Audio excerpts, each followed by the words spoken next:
Also ich bin jetzt gerade am Haus vorbeigegangen, wo ich eigentlich... Ups. Ja, willkommen zu einer spektakulären, mehrteiligen Serie über das Leben in einem der sogenannten gefährlichsten Gebieten oder Favelas von Medellin. Ich hatte das Privileg, mehrere Male dort eingeladen worden zu sein und durfte auch alles dokumentieren und filmen. Ich werde zeigen, wie das Leben in diesen Gebieten, in diesen Favelas wirklich ist, und wir werden ausführlich über die viel diskutierte Sicherheitslage und Kriminalität in diesen Quartieren und Favelas berichten. Bleibt dran, es lohnt sich, gibt viele Einblicke und Überraschendes.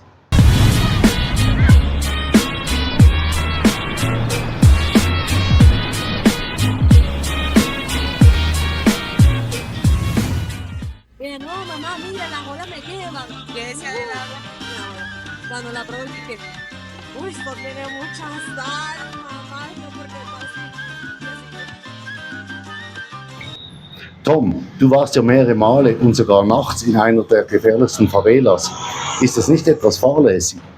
Ja, Reggie, ich hatte das Glück, dass ich dort Bekannte habe, das sind Mitarbeitende in meinem Gebäudekomplex, wo ich wohne. Ich kenne diese schon länger und ich denke, ich konnte darauf vertrauen. Und ich habe das Privileg, dort eingeladen worden zu sein, natürlich wahrgenommen.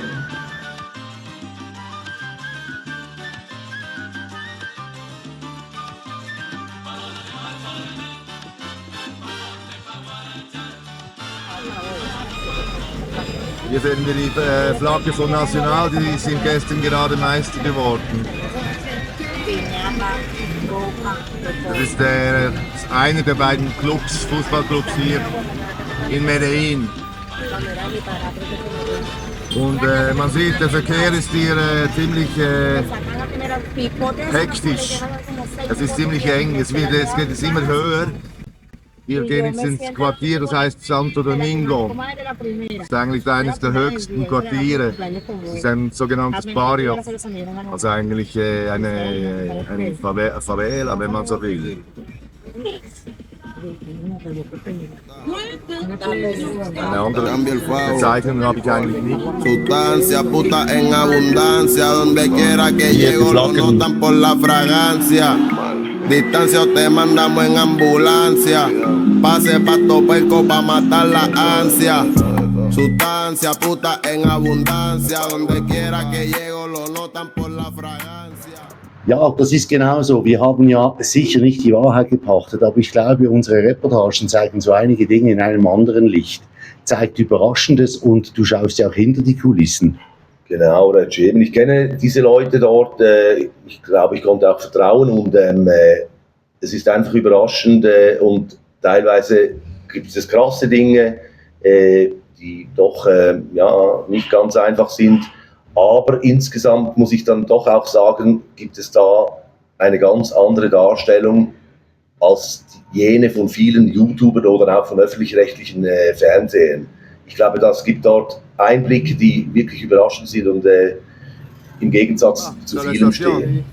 Das ist eine Station, vorne sieht man einen kleinen, das ist eine Seilbahnstation, die hier hochgeht. Esa es la estación Santo Domingo ya, o Popular 2. Santo Domingo. Man sieht das jetzt hier gut. Es kommt gerade eine Gondel. Aber wir gehen in die andere Richtung. Und wir gehen noch viel höher. Wobei die Gondeln gehen auch weiter, die gehen aber hoch in einen Naturpark. Der Parque Arví. So, und jetzt eine ganz kurze Unterbrechung nur, aber es sind zwei Dinge, die wir hier euch zeigen wollen. Wir waren im Sommer 24 eingeladen, hier zu einem Mittagessen, genau dort, wo die Seilbahnstation ist.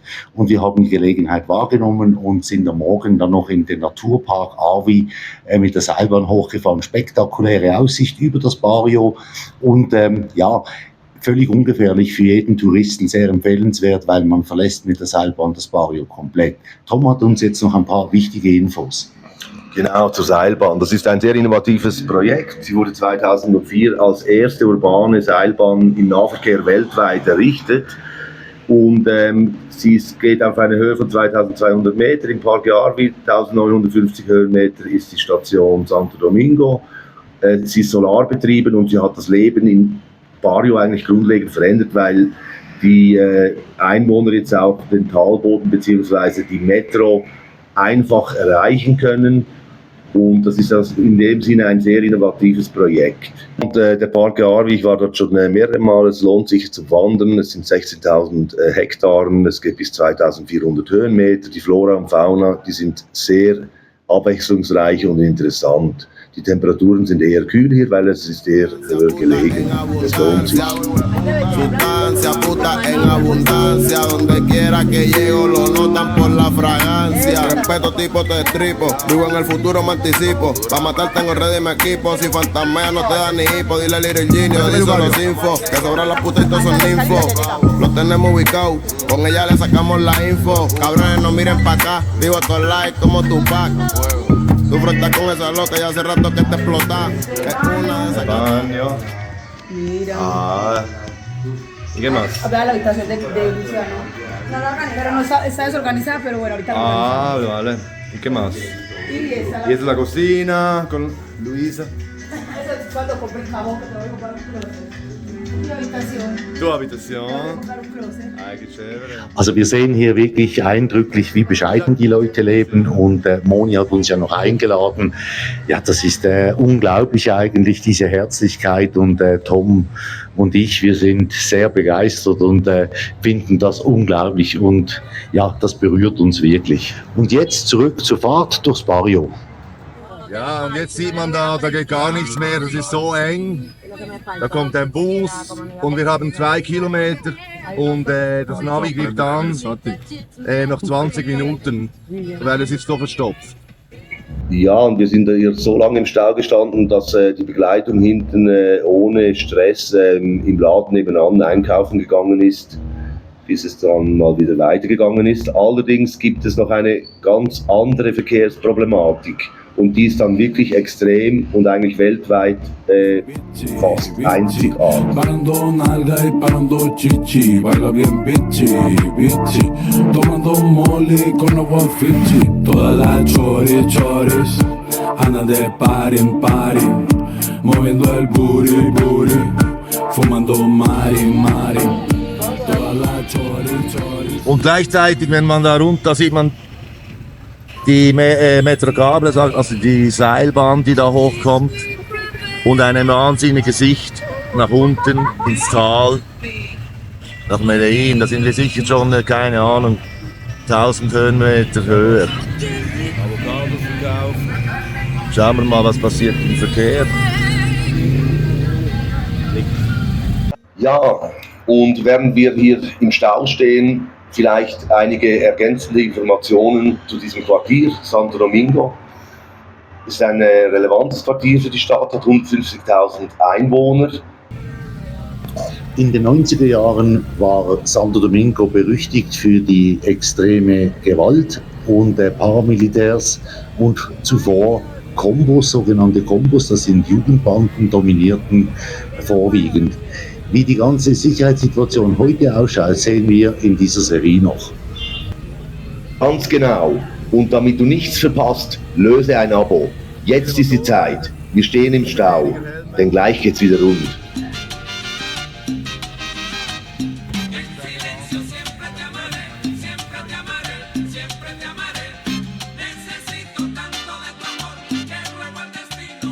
Und diese Straßen, die sind wirklich extrem steil. Sie gehören zu den steilsten Straßen auf der ganzen Welt. Es gibt diese berüchtigte Lombard Street in San Francisco, die hat, glaube ich, 30% und hier hat es auch 30% Steigung teilweise. Es gibt Autos hier im Quartier, die bauen spezielle Kuppelungen und Bremsen ein, um diese Steigungen überhaupt bewältigen zu können. Er kommt ja fast nicht mehr weiter. ¿Se puede?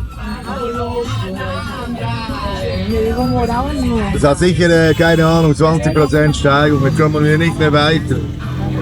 Ich muss den Anlauf nehmen.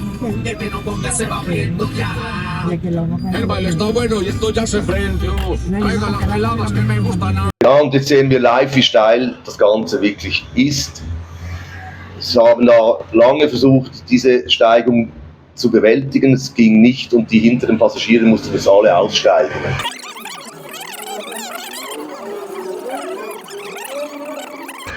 in dem Moment. Und jetzt geht es wieder weiter und wir können diese Steigung bewältigen und kommen dann in den oberen Teil dieses Quartiers an. Claro. Hat's geschafft. So, jetzt fahren wir in den oberen Teil ein und ja, ich habe da Sachen gehört, wie so ein Barrio ein bisschen organisiert ist, dass da die Zufahrtsstraßen werden von sogenannten Späs bewacht oder überwacht, muss man sagen, weil man will wissen, wer in das Barrio reinkommt. Wie die genaue Organisation so eines Barrios ist, werden wir dann in dieser Serie auch noch hören und ja, dazu dann mehr später.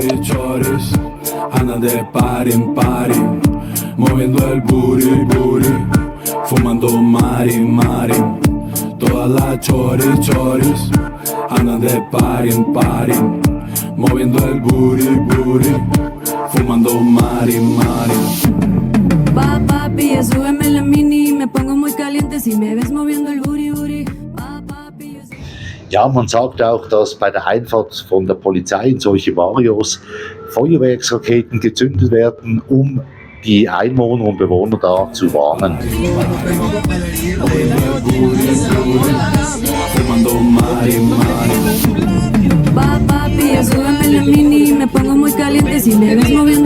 Puede limpiare una vez noch schnell Taxi zahlen bzw. den Uber. Was hat das jetzt gekostet? Quanto vale?